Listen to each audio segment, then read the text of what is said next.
last but not the least,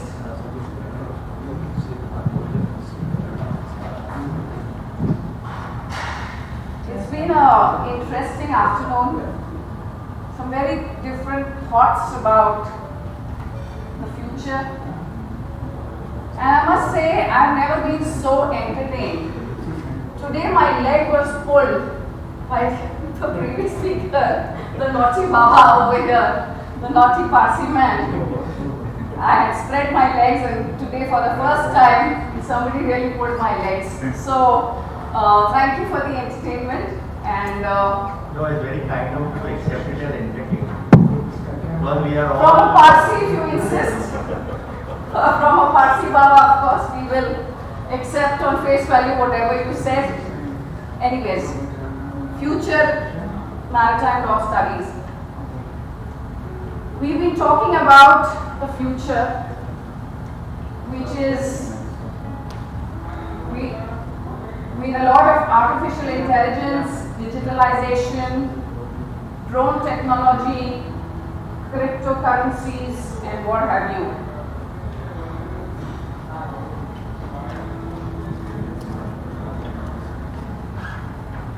Man-made machine, that's true. But do we realize how addicted we are? And it will be the humankind's biggest war ever, with its own self for its own survival, probably against machines, because we are increasingly getting so dependent that it's something which is worrisome. Health and happiness of humankind is at stake. Whether you admit it or not, we have serious addictions. Look at our own selves. One of our previous speakers said, can we live without our mobile phones? yes, Easily. I use my phone now regularly. Very good. Look anywhere in the world, look around you. You have people in this posture. So, we have the pros and cons of a future which is with automation, with a lot of technological development, digitalization, drone technology, blockchain technology, and money-wise, cryptocurrencies, bitcoins here to stay. And any kind of learning that we will have in the future will involve, and it includes maritime law studies, that apart from your regular curriculum, you will have cyber laws as part of your curriculum, and especially for maritime law, you would have cyber laws also. That's the way I look at it. You would have some more technology-based laws, because if technology is going to be your base, then who is responsible for putting those technological systems in place, their maintenance? Who was in charge? Because ultimately, in law, the liability will be with a human being, with a legal entity, and not with a machine. You can't then blame artificial intelligence, you can't blame a machine and say, this computer is at fault, this machine is at fault. No. The blame, the liability will come to a human being or a legal entity, be it a partnership firm or a legal company or a juridical person. So, cyber laws, technology-based laws, and cryptocurrency laws will be part of the curriculum as I see it for the future maritime law studies, apart from our regular subjects like law of the sea or the international conventions and so on. Ladies and gentlemen, I have presented a small slide, just few slides. I have been told since the previous speakers took a lot away of the time, so I'll have to cut it short, and I'll just take you through a few slides.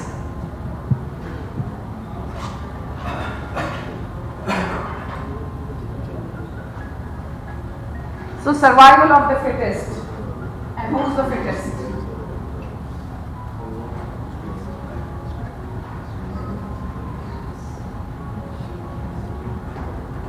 But the one most responsive to change. So whether we like it or not, the changes are imposed on us. And the ones who are most responsive, the ones who can go along, take the changes in their strides, are the ones who will be the fittest ones to survive in the future coming more and more technology, automated, digitalized world. Pictures.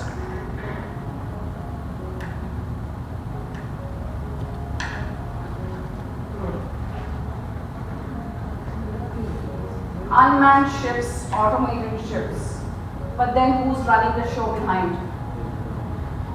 We will have issues as to compatibility of the systems.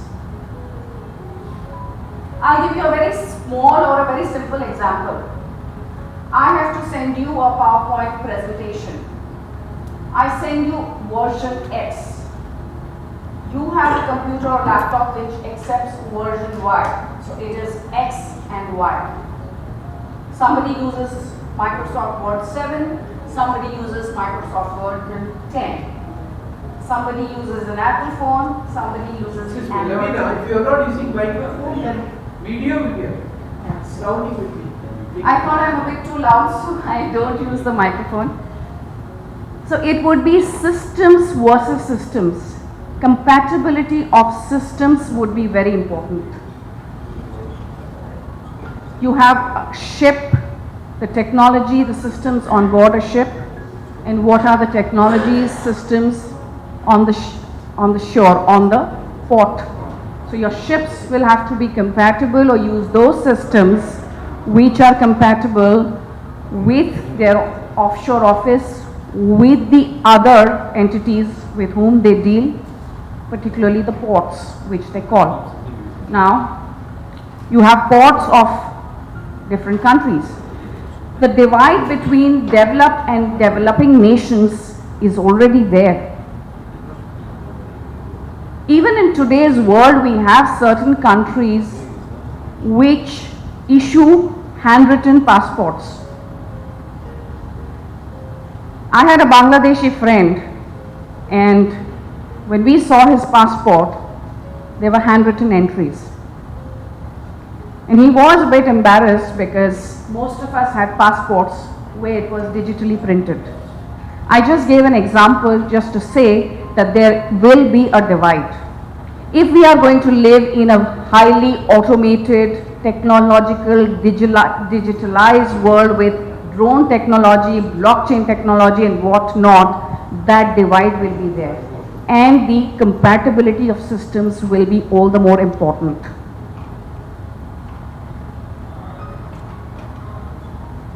We've seen cyber security a grave concern. So you could have a ship being hijacked, a master on the ship trying to regain his control, but the systems are taken over, there's ransomware, and the ship owner is being threatened. Pay up this much, otherwise we take control of your systems on ship. So it's a very different world. Control is a very different thing. The control is in buttons.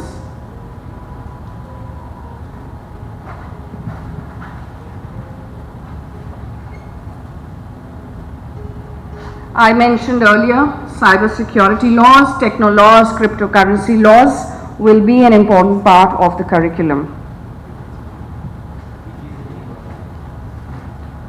Some of the points that earlier speakers mentioned, I would just put my thoughts across.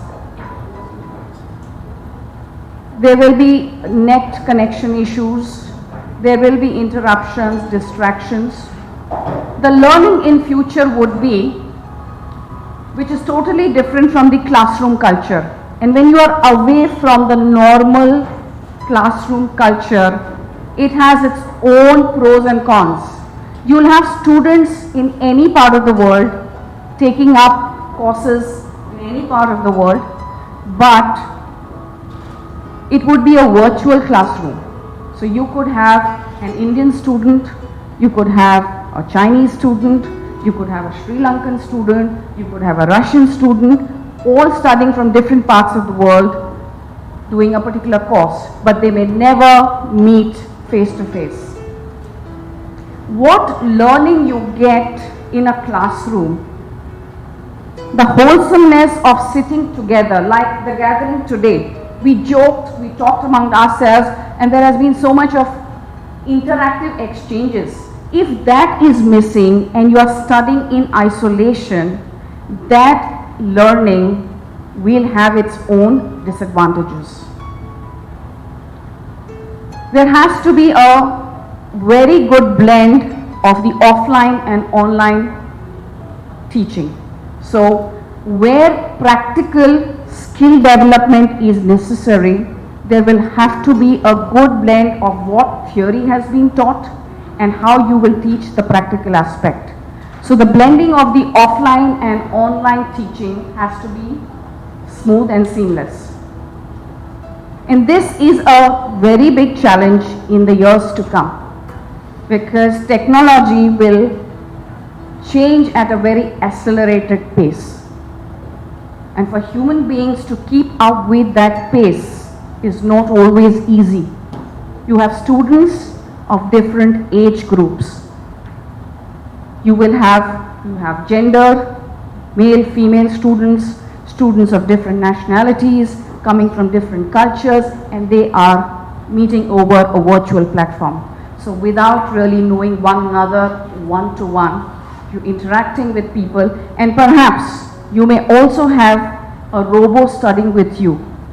So your Guru Shishya Parampara might be a robo teaching you, and you may have your batchmates and somebody may be a robo. I believe in a European school somewhere in Sweden, there is a young student. He is suffering from cancer. The government has given him a robo. So the robo represents him. The robo actually goes to the classroom and sits with his classmates, and the robo studies. Then the robo goes home and the robo then gives it to the child. The child is suffering from cancer. The child is in most times in the hospital, and this is what I saw on the TV. So that government has given a robo for the child.